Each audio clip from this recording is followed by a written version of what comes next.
Hai, coba ingat-ingat, hari ini kamu telah berbicara dengan siapa saja? Mungkin orang tua, kakak, adik, atau teman-teman dan guru ketika di sekolah. Tidak hanya kamu saja, semua orang juga tentu melakukan komunikasi dengan orang lain ya, karena sejatinya manusia adalah makhluk sosial.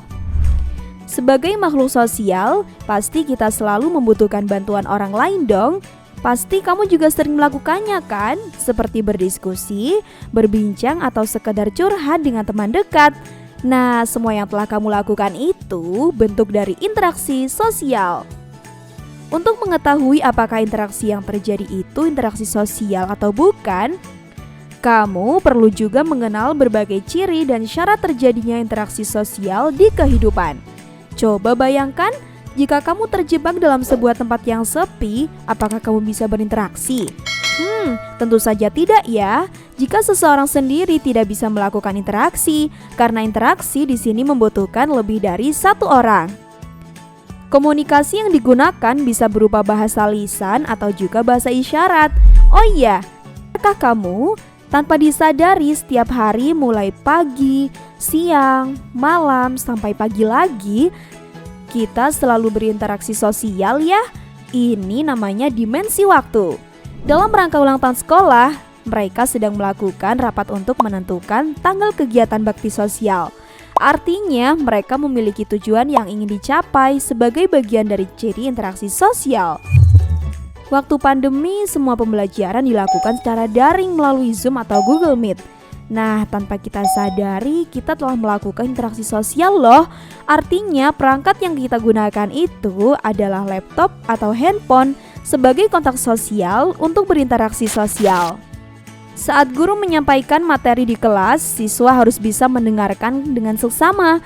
Nah, proses penyampaian itulah disebut komunikasi, yang menjadi syarat interaksi sosial. Eits, ingat, interaksi sosial tidak hanya terjadi antara individu dengan individu saja, namun bisa juga antara individu dengan kelompok ataupun kelompok dengan kelompok. Kamu lihat orang-orang yang sedang melaksanakan kerja bakti di pedesaan itu? Nah, interaksi sosial tersebut mengarah pada persatuan atau yang dikenal dengan interaksi asosiatif. Intinya, asosiatif itu bersifat baik. Jadi kalau begitu bentuk interaksi sosial asosiatif bisa berupa kerjasama, asimilasi, dan akulturasi ya. Gotong royong, siapa yang tak tahu dengan gotong royong? Iya, kegiatan yang sering dilakukan di pedesaan itu bentuk kerjasama ya.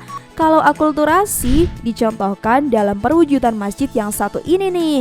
Yap, Masjid Kudus. Masjid yang lengkap dengan unsur budaya Jawa, Hindu juga Islam, menyatu padu beberapa budaya tanpa menghilangkan budaya lama pastinya. Siapa yang tahu sekaten? Yap, salah satu tradisi budaya Jawa dan Islami. Nah, penggabungan dua budaya yang membentuk budaya baru itulah dikenal sebagai asimilasi. Contoh asimilasi memang dapat dengan mudah terlihat dari gaya hidup masyarakat di Indonesia. Nah, kalau tadi interaksi sosial bersifat asosiatif, sekarang kebalikannya nih, disosiatif.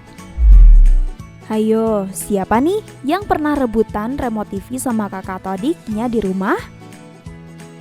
Tahu tidak, kalau ternyata yang kamu lakukan itu adalah bentuk interaksi disosiatif.